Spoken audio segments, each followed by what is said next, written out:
Okay, here we go. Well, howdy, friends. Winder Lyons here and Eddie Stone. Hi, folks. So, this is our first of our fireside chats of the new year. I'm wearing my Christmas holiday shirt. I am not wearing any of my selections of ugly Christmas sweaters. My wife and kids deplored or encouraged me not to do that in the new year. So, just regular threads today. Yeah, gotcha. Okay. Well, the new year is upon us, and wow, what a start it is already. Can I make a comment about that? I have absolutely. to say, I mean, I've been doing this for what feels like my whole life, but yet then sometimes it feels like a blink of an eye.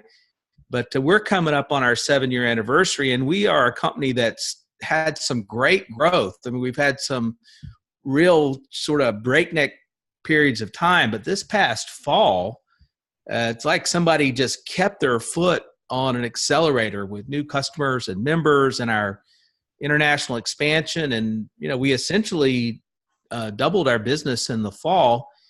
And then coming out of the new year, we're, for this particular month, we're tracking about 35% up month over month. And so it's, it's exciting, and I understand the interest, but let me just say thank you to all those advocates we have out there for what we're doing, and those that are willing to share their stories and their successes, because that's what's driving this is, people are hearing of other people's success and, that are able to sleep or control their weight or whatever it happens to be. So it's a fun time to be involved. Well, that's an understatement, sir. It's just incredible. And right after Christmas, you brought out a new version of our incredible hemp oil, CBD product called Calm. It's called Advanced. That's correct. And what a thrill that one has been. So why don't we just dive in on that, give us the skinny on what's up with this new sheriff in town.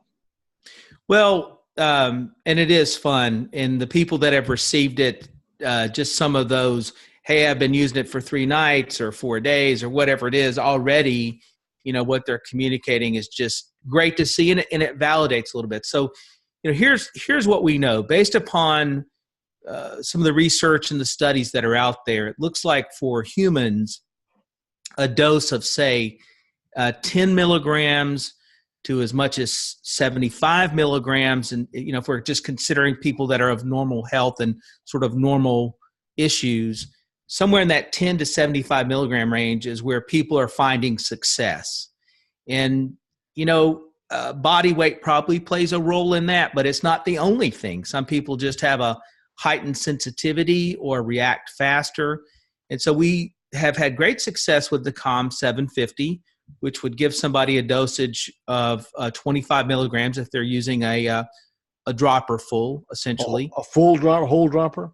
Whole dropper of the 750 is going to give you 25 milligrams of CBD. So that's a difference or a distinction there. Some companies, particularly that aren't being ethical with the consumer, they might say 750 milligrams of hemp oil or whatever it happens to be. And so that would just mean there's cannabinoids in there, but the CBD is really what's doing the heavy lifting in this case. And so you want to make sure that it's distinctive, that it's a 750 milligram. That's what's 750 milligrams of CBD oil. CBD is what, you find in our product, cannabidiol. So 25 milligram dosage, we felt like was a pretty strong sweet spot for most people. And that's turned out to be the case. You'll have people that use it for sort of chronic issues, right? They're just stress, anxiety, even pain, whatever it is that they're, trying to manage. Maybe they're not wanting to use a prescription or not wanting to use, say, Tylenol or aspirin all the time. And so they're finding their sweet spot. And maybe for them, it's 2 droppers, which is essentially 50 milligrams, or maybe it's a half a dropper, right? Because I've had a few people say, you know what, I find I only need about a half a dropper. And whether they use it acutely, meaning they're just using it because, hey, I just had one of those days and I really need to dial it down, and I take a dropper when I get home, but day in and day out, they don't need it. Or if they're using it, which we do have some people that just are sort of in a chronic stress situation or chronic struggle for sleep or other discomforts. And so maybe they're using a dropper in the morning and a dropper after lunch or whatever it happens to be. But we introduced the advanced because we realized that for those that need that upper limit, they might not just want one dropper, the 1500, which is essentially 50 milligrams. Maybe they're looking for two of those. And so it was important for us to give that second version with a higher concentration of CBD for those individuals that, need more. And that seems to have really hit a sweet spot. And then the reason we chose to make that inclusive of the compliant THC, which means that it's 0.3, so it's compliant with all federal. Right? Yeah. Well, that's right. Depends on how you're looking at weighted measurements, but we just simply refer to it as 0.3. And so that then gives them access to that. And that's because, and remember that we're on the front edge of this, right? Until this farm bill that was recently passed and signed by both Congress, the Senate, and the President, we couldn't even really study the effects of cannabis or cannabis byproducts in universities or any hospital setting where they accepted federal funding.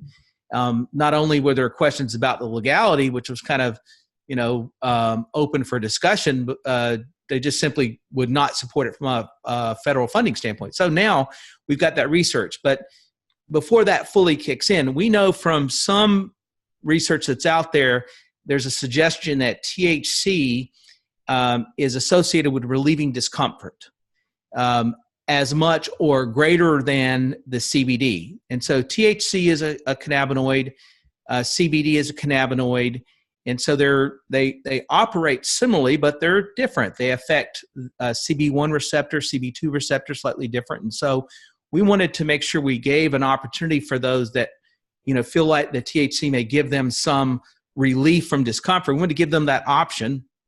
Of course, for someone that doesn't want that, they can just simply double up on the 750, COM 750, that's zero THC. That choice is there. And then the other thing that we find is that THC is often associated with alleviating nausea. And particularly for people going through chemo treatments or radiation treatments or various type of really serious stuff, nausea is a real problem that could even prevent people from being able to follow through with a treatment protocol. And of course, you've got people that get car sick or air sick or, whatever it happens to be. And so to get that relief from nausea, it's interesting to me how much nausea is a concern, even when you're just generally taking medication. You remember when I hurt my elbow, I was surprised that one of the prescriptions they gave me leaving the hospital was for an anti-nausea medication. And I'm not a person that ever gets nauseated, and so I just simply didn't fill it. But clearly, nausea is a problem. So to give people relief for that is another one of those wonderful attributes of the advanced. With people you mentioned chemo, people going through chemo often have issues with appetite and just not being hungry. Would this help address that issue? Well, there's sort of the anecdotal commentary that we hear about people that get high, right? And they're hungry or they eat a lot. So those kind of jokes are made. But there is some belief that THC can play a role in stimulating appetite for some people. I was in the fall at a convention where cannabis plants and CBD oil and things for people that are producing that and working in that industry. And one of the discussions there was people that use CBD with THC to gain weight. And so I don't know that I have seen hard research, but I know that's an area of interest, and people are really starting to look at that. We've got a couple of athletes. If anybody follows us on Instagram, then you've seen some of the athletes we work with that are really serious athletes, right? They are working out as their full-time job. And a few of them have a problem keeping their weight on. And so they look for things like this that will help them with their appetite, increase their appetite. And so I think there's reason to be optimistic. It would just simply be somebody have to try it to see if it helped them in that regard, but I think there's some reason to be optimistic. That isn't to say, though, for someone out there that's, say, on a diet, for those that have been watching, I've been doing a transformation challenge with my daughter here for the past few days. I wouldn't want you to think that this would sabotage those efforts and all of a sudden just make you hungry. That isn't the type of effect that it would have. I'm not going to start chewing on the microphone. You might, but it won't be for that reason. Hey, I resemble that. So I was chatting with a friend the other day, and he had been doing research into CBD and cannabinoids, and he said that one of the things that the medical literature honed in on, besides the obvious stuff of, seizures and all the other things, was it with sebaceous glands, that it tends to have a profound effect, which led him to conclude that maybe, because it's almost a specific for acne, but a lot of people say that baldness is a result of sebaceous gland issues, and would this have an effect on that? And if so, would it be by taking it internally, or would you rub some of the stuff on your head? Well, just to cover all the bases, I encourage you to rub it on your head. That clearly is something that needs to happen. You're trying to sell a lot of product. Well, and if we could get that on film, I think it'd be even better if we could all sort of watch this application. See? It's funny you bring that up, because for the past few months, we have really been deep into our research and exploration on other applications from a skincare standpoint. And in part because we know that CBD oil can help to regulate, because it's helping out with stress hormones and other things, and hormonal balance can help to regulate the oils you produce, how you produce them, and where it's excess, not excess.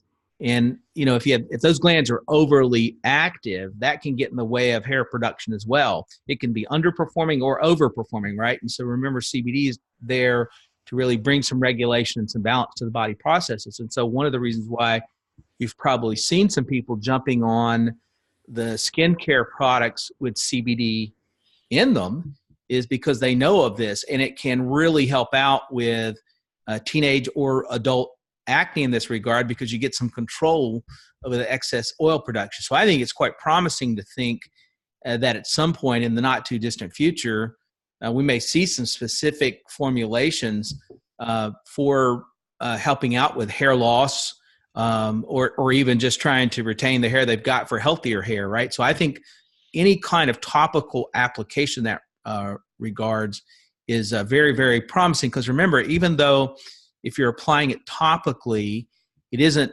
going to make it into the bloodstream, that's okay, because you, all throughout your skin, all the layers of your skin, all over your body, you have receptor sites for your endocannabinoid system.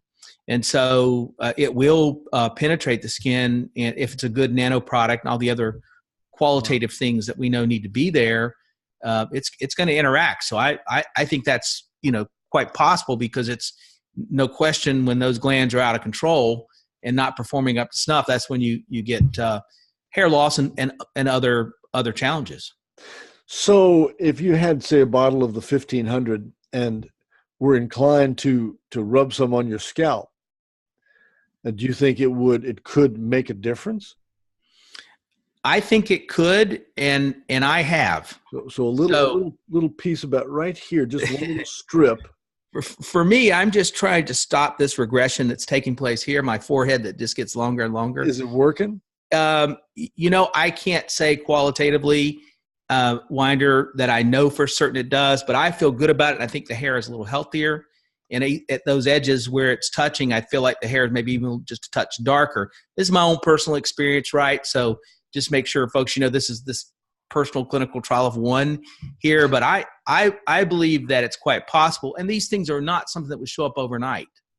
This is one of those long-term impacts. People don't walk up because your head smells like mint and start licking on your forehead or anything, right? I generally do it before bed. So, but the dog sometimes will jump into bed and give me a nice forehead lick. So he likes it. I'm willing to explore this, right? Because I think it's quite possible, and I'm just vain enough. If I can kind of control the crop loss, I will. Well, that would be something. If I grow my hair back, it's game on. Oh boy. Oh boy. So, all right. So I've been asked if, because this has the 0.03 or zero point 0.3 of THC, how will that affect somebody who is regularly drug tested? Will that show up and cause problems with employment? Oh, I would think so. 100%. So if you were someone that was drug tested for THC, I mean, if that's something you were told by your employer and told about the test, then I would assume that this would kick that alarm bell off. Just assuming it was a competent test. I mean, your levels are going to be super low, but if it's looking for is there some or is there none type thing, then I would think so. And someone in that circumstance, you would want to use the THC-free product, the 750. You would not want to use the 1500. I would go ahead and just live with that assumption that the 0.3 will kick it over. Okay. So I guess time is going to tell about how the effectiveness of the different products. It's until we get more research, it's really, anybody's opinion, isn't it, that THC amps up the whole formula, and it makes a bigger difference? Yeah, we don't have enough research and enough of a sample to make any declarative statements. We can make some general assumptions about knowing that the THC, the way it impacts those receptor sites, is inclined to interact and give relief when someone's got discomfort, more so than just CBD by itself. The two in concert there, I think we can have some hearty belief in that. But we're literally years away, because these things don't happen overnight. And I'm a little leery when I hear somebody give these really definitive statements. When you peel back the research, it's a group of four or whatever it happens to be. And that's just, to have full confidence, that's not what we need. But what we know is that in this case, there's no contraindications. And so it either works for you or it doesn't. And if it doesn't, then you stop using it. And if it works for you, then you use it. And so that's a great aspect of this. And you can control the amount that you're taking very easily with the dropper. I have noticed a reduction of some pain issues I've been having since I got the new stuff. It really made a difference in my elbow. I do some exercising, and so I can really tell. And first of all, the first thing I do when I noticed something was I'd use the Soothe, and the pain would just be gone in almost no time. But as I'm exercising more and more mornings now with the new stuff in my system, I'm noticing a lessening of discomfort, and I'm thrilled with it. I think it's fantastic stuff. And keep in mind though that is perhaps contributed to the way that the THC interacts with those receptor sites, but also know that you're doubling up on your CBD. Oh, that's right. Right. Which is going to have those anti-inflammatory qualities to it. So you're coming at it two directions. If you're also using the topical, I mean, you're giving your sort of your best chance to deal with this inflammation and pain and put it behind you, where you can go exercise and do things you need to do to live and be healthy. Well, someone is being a little cost conscious. If a bottle of the 750 would last a month, you could, I guess, say that a bottle of the 1500 could last 2 months, and maybe even get a little more bang for your buck if you were really hurting for bucks. Yeah. So at the lowest price for the single bottle, I think it's $69 for the 750. So just double that, and you're talking about $138. And if you buy a single bottle of the 1500, you're talking about $119. So there's some savings there for sure. It's a really good value. Yep. Yeah. So I like it. Now, and for those, look at the bundles, right? You're super conscious of your, with your budget. Remember, it gets cheaper with 3, gets cheaper with 5. So we put those there to be sort of recognizing some people from budget standpoint, they need to squeeze the price as much as possible. And I think it's wonderful because, I think it's going to do a lot and go a long way. And now, how does this? What about for the pet formulas? We had conversation about the pet formula in our first chat about this, but are you going to do a super amped up version for pets too, or this is just for humans? Well, so our current pet, and if you look at the weight of your dog, so there's a suggestion with the gallery images on the shop page for the pets on how to start to dose your dog and or cat, and sort of figure out what you need to do with them based upon body weight. Now, of course, some people have big animals, dogs that resemble ponies, right? And so they're going to have to do a larger dose. What we'll probably do rather than a second pet product is we'll most likely have a flavorless or a natural flavor, whichever way you want to call it, version of the 750 sometime by the end of the year. And then that would give a higher concentration for somebody wanting to use it with a large weighted dog, because that pet product is just like the human product. It just doesn't have the mint.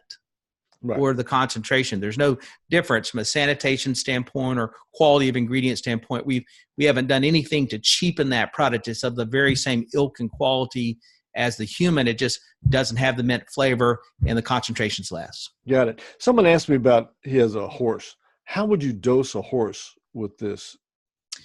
Well, so we know horses are being dosed because we had a couple of them during the fall thoroughbred racing season get caught in drug test. Now, I don't know the ins and outs of that, if they felt like that was a performance enhancing thing. If it was, it's probably only performance enhancing in so much as it lowered their inflammation, so muscle recovery. The same reason a human works out and uses CBD oil in their recovery to lower inflammation and allow faster muscle recovery. Same thing would be true for pets or horses or things of that kind. So I don't know how they got there. I know that our animal chart on the pet page would give you a clue, but just because it's X amount at 10 pounds and your horse weighs 1,700 pounds, you wouldn't necessarily times that by 117. And there's probably some information on the web that may guide that, but it's that's a little bit of a trial and error. And, since the animal can't talk to you, you're going to be doing some guesswork there. Got it. Well, anything else you'd like to add about this new offering and any new info that people need to be aware of with these amazing hemp products? Well, this might sound a little silly, but here's what I want to say. Don't be scared. I've got people reaching out to me that are just a little scared to try it. And I think it's because of whatever historical context they have in their mind about the cannabis plant. And gosh, unless you're worried about a drug test, then just don't use the 1,500. But if you're dealing with these issues and you'd like some relief, try the 750. You have nothing to lose, and it isn't going to turn you into a hippie or any of these things that I think some people have in their mind. So don't be scared. This is a new nutritional frontier, and take advantage of it, because from a lifestyle standpoint and a health standpoint, it's one of the best things I've ever worked with. I think so too. And I think most people are unaware of the fact that virtually every cell in our body has receptor sites for cannabinoids. Now, why would that be if we weren't supposed to have them on a regular basis? That's my philosophy, Winder. Why would that be? I think we got a tiger by the tail here. The research is coming out. The things that this is linked to helping is ever growing, and I'm reading books about it now. It's fantastic. Yeah, it's good. So, Earl Mandel, that group has a publication out about it that I know is on Amazon. It's a little quick read. It's like 150 pages and probably about an hour read for most people, and just give you a great sort of broad stroke understanding of it and some ideas about just the various ways it can support your body. Wonderful. Eddie Stone, thank you, sir. We're Thank going you, to Winder. do another chat today. So we'll have the same, you'll see us. We're just going to take a little break and then resume. So for this fireside chat, signing off. Bye now. Bye.